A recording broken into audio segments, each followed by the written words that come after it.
Aku tinggal di Southwick, Massachusetts, kota praja kecil yang memiliki satu gereja, satu toko obat, dan dua lampu pengatur lalu lintas. Setelah beberapa waktu, aku pun mengenal hampir semua orang karena kami saling mendatangi penjualan di garasi masing-masing, berkumpul di acara-acara SMA, dan memperbaiki mobil kami di satu-satunya bengkel montir yang ada. Di kota kecil kami ini, gosip merajalela, tapi aku berusaha tidak ikut mencampuri urusan orang lain. Bahkan saat mereka membutuhkan bantuan pun, aku merasa tidak enak menawarkannya. Aku khawatir kalau mereka merasa dihina atau marah dan tidak mau menerima bantuan orang lain. Lalu muncullah dilema Budi. Usia Budi menjelang akhir 60-an dan dia adalah veteran Vietnam. Istrinya meninggal akibat kanker 10 tahun sebelumnya dan mereka tidak memiliki anak. Satu-satunya sahabat setia Budi adalah anjingnya, seekor anjing herder bernama Morgan. Pada hakikatnya Morgan memang bukan anjing yang mendukung, tetapi merupakan sekutu tetap orang ini sekaligus batu karangnya ketika mimpi buruk menghantui Budi pada malam hari. Semua orang di kota menganggap keduanya sebagai tim, dan mereka membiarkan Morgan memasuki tempat kediaman mereka. Keduanya acap terlihat bersama di tukang cukur, toko roti, atau toko obat. Pada hari yang terik, mereka lebih sering terlihat berenang di kolam dekat pondok Budi. Suatu hari aku menyadari bahwa sudah cukup lama aku tidak melihat Budi di kota. Morgan sudah tua, hampir 16 tahun. Karena itu aku diam-diam mulai mencari keterangan di toko bahan makanan dan SPBU. Menurut pegawai di pasar, Morgan terkena stroke sehingga anjing itu terpaksa disuntik mati. Aku ingin mengetuk pintu rumah Budi untuk menyatakan kesedihanku dan menanyakan apakah dia baik-baik saja. Namun aku takut kalau aku malah mengganggunya. Rasa kehilangan Budi tak perlu diragukan lagi. Dia tampak sedih sekali dan berjalan tertatih-tatih. Tak ada lagi yang mendengarnya tertawa. Kemejanya kedodoran, begitu juga celana panjangnya. Hatiku terenyuh sekali, tapi aku tidak tahu harus berbuat apa. Karena itu aku tidak melakukan apapun. Pekerjaanku sebagai wartawan pengadilan membawaku lebih dari 20 km ke kota Springfield. Suatu hari, aku duduk semeja dengan Donna, salah satu juru tulis pengadilan, untuk makan siang. Dia berkata sedang mencarikan tempat tinggal yang baik untuk Blackie, anjingnya, karena jam kerjanya cukup panjang sedangkan di dekat rumahnya tidak terdapat tempat penitipan anjing. Blackie berumur hampir 1 tahun dan penuh energi, lincah serta gemar bermain. Donna khawatir bila harus seharian meninggalkan anjing itu sendiri. Meskipun menempati rumah dengan pintu khusus untuk anjing menuju pekarangan belakang, ada kalanya Blackie membuat masalah karena jenuh, sehingga ia menggerogoti perabotan dan dinding. Sementara Donna bicara, aku tiba-tiba mendapat ide. Budi membutuhkan tujuan, alasan untuk bangun di pagi hari dan menikmati sarapan lagi. Dia membutuhkan anjing. Aku lalu menceritakan segala sesuatu tentang Budi kepada Donna, dan dia setuju menemui Budi. Aku pulang dengan gembira dan yakin akan maksud tujuanku, namun tidak yakin tentang cara mendapatkan keberanian untuk mencampuri kehidupan Budi. Mungkin saja dia tidak menginginkan anjing lain. Mungkin hal ini akan terlampau menyedihkan baginya.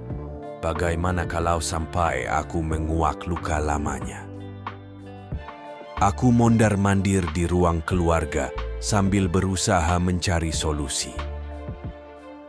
Apapun yang kulakukan harus ditangani dengan lembut di segala bidang. Setiap hari Budi menunggu di teras rumahnya menantikan surat dari tukang pos.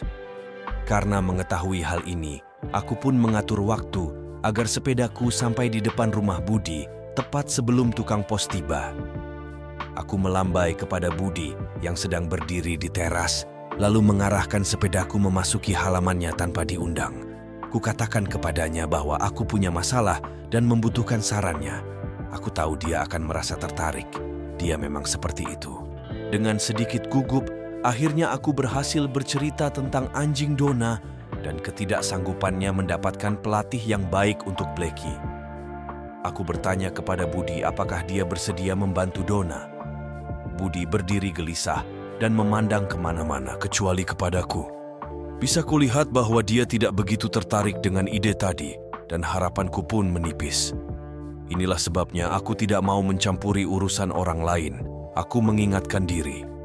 Namun kemudian Budi bergumam akan mempertimbangkan hal itu. Dan aku pun beranjak pergi sambil berpikir, aku baru saja menanam benih. Beberapa hari kemudian, aku pura-pura tidak sengaja bertemu dengan Budi di kedai kopi. Lalu mengeluarkan senjata kedua aku, foto Blackie. Dengan nada sedih, aku mengatakan kepada Budi sambil meletakkan foto itu di tangannya, bahwa sungguh patut disayangkan karena anjing tampan ini terpaksa dikurung di apartemen sempit selama 16 jam sehari. Aku memang berbohong dan sangat membesar-besarkannya karena sudah terlanjur melibatkan diri dalam rencana ini.